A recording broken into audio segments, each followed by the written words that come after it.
Olá, meu nome é Jean Carlos.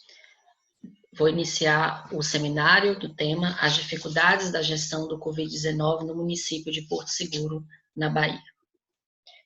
Esse seminário faz parte do componente curricular Fundamentos das Ciências e Tecnologias Ambientais. O docente é o professor Dr. Leonardo Evangelista Moraes, discente Jean Carlos Silva, Jeane Campos, Marcelo Simões, Marcone Vieira. Bem, nos históricos aqui da pandemias respiratórias, nós tivemos 5 grandes pandemias, né? Iniciando pela gripe espanhola, H1N1, e agora, atualmente, em 2020, com a Covid-19, conhecida como SARS, de Síndrome Respiratória Aguda Grave, COV-2, de novo coronavírus. Todas elas provocadas pelo vírus da influenza e suas devidas mutações. Para o entendimento um pouco sobre o coronavírus, é importante ter a compreensão sobre alguns conceitos da epidemiologia. Dentre eles, surto, que é o aumento repetindo de número de casos, mas em um limite pequeno. Endemia, que são casos controlados em uma pequena região. Epidemia, onde a gente tem um aumento do número de casos, não somente em uma região, mas já em outras regiões, fora do controle. E pandemia é quando essas infecções, por exemplo, elas alcançam países ou continentes. Sobre o coronavírus, faz parte da família Coronavidae, subfamília Coronavirinae, o tamanho dele é cerca de 125 nanômetros, são mais de 6 tipos de coronavírus, dentre eles se destaca 2 síndromes importantes, que aconteceu em 2003 e 2012, a síndrome respiratória aguda grave, a SARS, que aconteceu na China em 2003, e a síndrome respiratória do Oriente Médio, conhecida como MERS, que aconteceu na Arábia Saudita em 2012. Né? Ambas infectaram em torno de 10 mil pessoas, a SARS em 2003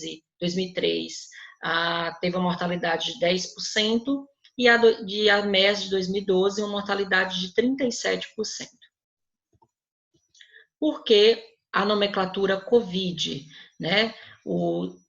É uma sigla em inglês, o coronavírus, o D de doença, e 19, porque foi quando esse tipo de vírus foi assim conhecido. Lembrando que são mais de 6 tipos, com suas variações genéticas. Estamos falando dessa variação específica. Bem, a ideia aqui foi justamente quando surgiu esse documento, né? Esse documento ele foi originado do Jornal de Medicina inglês, né? Na Inglaterra, e esse documento ele traz sobre a questão de um novo coronavírus, né? Causando pneumonia na China em dezembro, né? De 2019. Diversos casos de pneumonia começaram a acontecer, a surgir na cidade de Wuhan, né, província de Hubei, na China, né, e análise desse material genético foi isolado o vírus e constatou que tratava-se de um novo vírus, né, e esse vírus, inicialmente, os estudos levam a crer que o início dele foi em um mercado de mariscos em Wuhan, né, nessa província de Hubei, que além de vender mariscos, vendiam também animais silvestres, exóticos, né? Dentre esses animais, nós temos o pangolim, que pode ter sido responsável, estudos indicam que pode ser o responsável por ter contaminado o homem, né? E levado essa infecção ao homem. Sobre a questão viral, nós temos aqui o número reprodutivo básico, então toda vez quando a gente fala em reprodução viral, é importante a gente conhecer a velocidade dessa infecção, né? E os dados da China demonstram que a velocidade é em torno de 2,2 a 2,7, né? E a letalidade 3%. Já nos Estados Unidos, esse número reprodutivo é de 5,7, né? Pode dobrar em 2,2 a 3,3 dia, né? E a letalidade é de 3,73%, segundo o Sanches 2000. Sobre quarentena e isolamento. Quarentena é quando a pessoa, mesmo sem sinais e sintomas, ela se resguarda e fica, por exemplo, ali no seu domicílio, enfim, para que não se contamine com outras pessoas, por exemplo. Né? Isso é uma quarentena. O isolamento é o princípio de você separar as pessoas que estão contaminadas das que não estão contaminadas ou possivelmente está aguardando um resultado, né? Um caso suspeito ou possivelmente confirmado. Aqui nós temos algumas informações da disseminação no mundo, da data de 10/4/2000, 1.631.010 casos confirmados, com mais de 100 mil mortes. Destaque aqui para a Itália, que era o epicentro nessa época, com mais de 18 mil casos, e Brasil, com 1.056 casos de morte, né, já confirmadas nesta data. No Brasil, aqui temos um quadro pelo Ministério da Saúde por estado, no dia 10/4/2000, às 14 horas, tínhamos 19.638 casos, 1.056 óbitos e uma taxa de letalidade de 5,4%. Na Bahia, chegou o vírus aqui 9 dias, né, após a confirmação do primeiro caso no Brasil, que aconteceu em São Paulo. O primeiro caso foi confirmado 6/3/2000. Na data de 10/4, Bahia tinha 616 confirmados, 3.404 casos descartados, 19 óbitos e investigação 5.347. Aqui temos um mapa amplamente divulgado pela CESAB, que demonstra os municípios, né, que estão mais afetados, estão assinalados com a cor mais escura. E sobre a disseminação ainda na Bahia, nós temos aqui os 10 municípios mais atingidos, né? Esses municípios 10 mais atingidos, eles representam 81,49% dos 616 casos, com destaque a Salvador, com 341 casos, 55,36%, e Porto Seguro, com 10 casos, na data de 10/4/2020, com a taxa de 1,62% de representação do montante. Aqui nós temos um boletim que é divulgado diariamente, muitas vezes 2 vezes ao dia, pela Vigilância Epidemiológica do município de Porto Seguro, através da Secretaria Municipal de Saúde. Na data de 10/4, nós tínhamos 10 casos confirmados. Dentro desses 10 casos, destaco que eles já tinham sido liberados, ou seja, eles tinham sido confirmados, mas já tinham sido feito o tempo do isolamento necessário dos 14 dias. Então, por isso que é liberado após o isolamento domiciliar, e eram casos leves. Não precisou internações. Casos negativos, 102, casos suspeitos, 5. Bem, o coronavírus é uma síndrome respiratória, e os sinais dele é como outras síndrome respiratória, né? Só que ele é mais grave em algumas pessoas. Então, os sinais e sintomas que chamam aqui a atenção nesse quadro é febre e tosse, né? Que geralmente é seca. Então, são quadros sintomatológicos mais presentes, mais comuns para o paciente com coronavírus, mas também ele pode apresentar outros sinais e sintomas, né? Por isso que é importante, além dos sinais e sintomas, no momento da triagem, coletar toda a história desse paciente, fazer uma anamnese adequada. Sobre os dados do Ministério da Saúde em relação à população alvo e agravamento. Dos 849 óbitos já investigados, né, chegou-se a 77% acima de 60 anos, 74% possuía algum tipo de comorbidade, 58,2% eram do sexo masculino e 64,5% brancos, 28,5% pardos. Aqui nós temos um quadro geral do grupo de risco, né, divulgado pelo Ministério da Saúde, 77% acima de 60 anos, como grupo de risco, e 74% apresentando alguma comorbidade. Dessas comorbidades, eu destaco as cardiopatias, diabetes, né, e hipertensão arterial.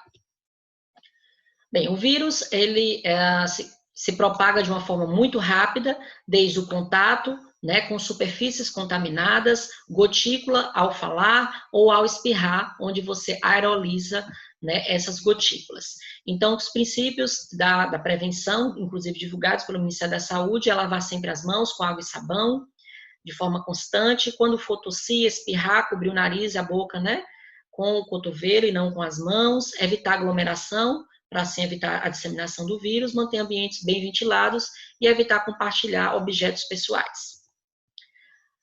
Dentro do proposto do trabalho, está os problemas encontrados dentro do município de Porto Seguro. Dentre esses problemas, na gestão do Covid, temos o Laboratório Central de Saúde Pública, recursos humanos da Secretaria Municipal de Saúde, os EPIs, equipamentos, ventiladores e conscientização da população. Do Laboratório Central de Saúde Pública, o LACEN, nós temos uma nota publicada pela mesma entidade, número 1, de 28 de 2 de 2000, que concentra todos os testes rápidos nesse laboratório, né? Estipulando um período de espera entre 7 dias entre coleta e resultado. Na data de 2/4, tínhamos o registro de 4.429 exames aguardando o resultado. E à medida que aumenta o número de casos, aumenta mais a espera de resultados por conta da demanda. E isso acaba dificultando a rastreabilidade de contatos secundários à pessoa, por mais que a vigilância epidemiológica, ao coletar, ela isole esse paciente, né, e com possíveis contatos próximos, mas se tem uma resposta, um resultado mais rápido, as ações elas são tomadas de uma forma mais assertiva. Os recursos humanos, nós destacamos aqui os problemas psicológicos, é uma doença nova, onde causa, de certa forma, um pânico, principalmente aos profissionais de trabalho, né, os profissionais que estão à frente, na linha de frente.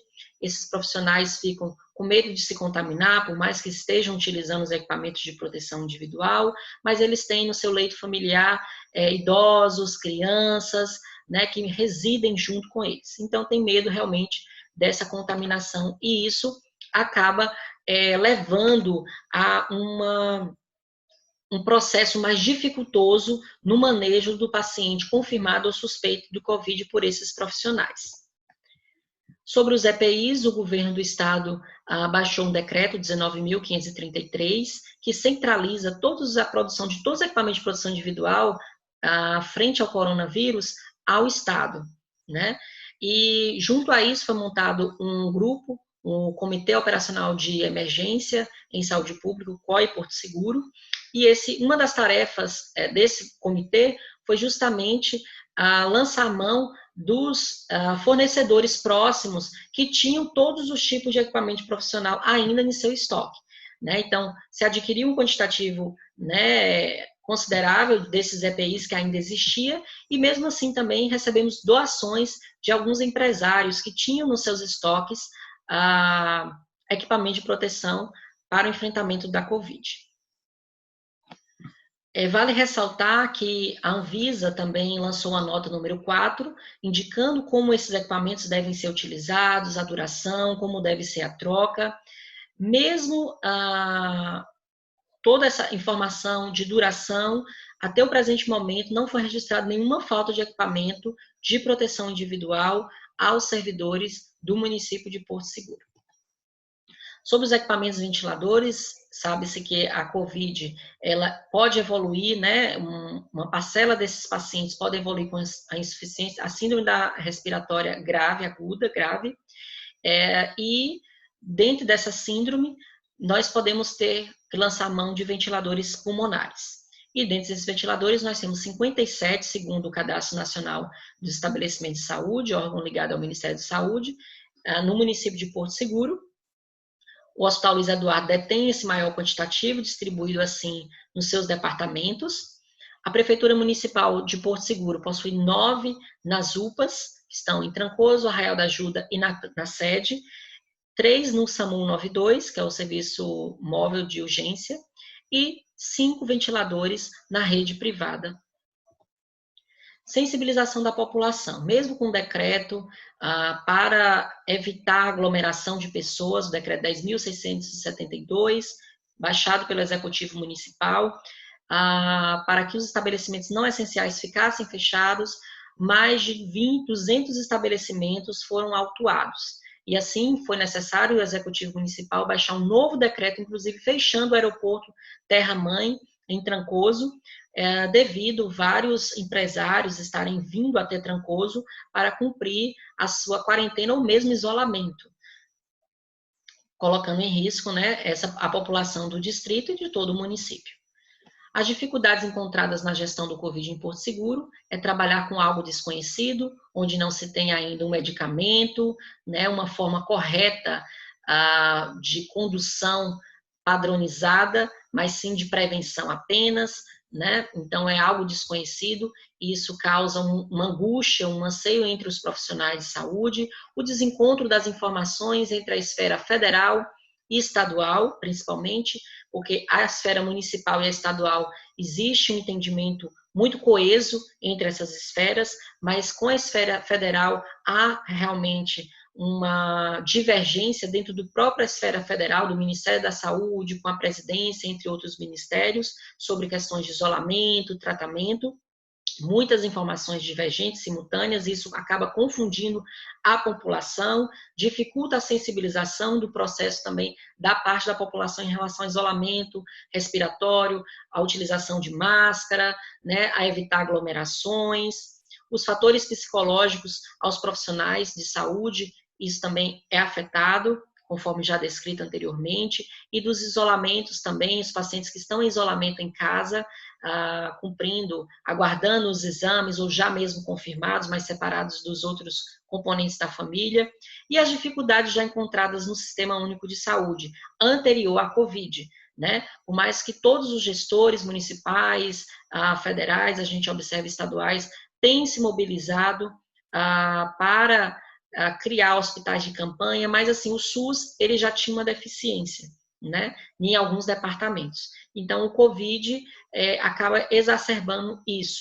Então, por isso a importância desse gerenciamento correto aí e essa dificuldade dos gestores, né, com recursos e lidar mesmo com algo desconhecido. Aqui são as referências utilizadas nessa apresentação.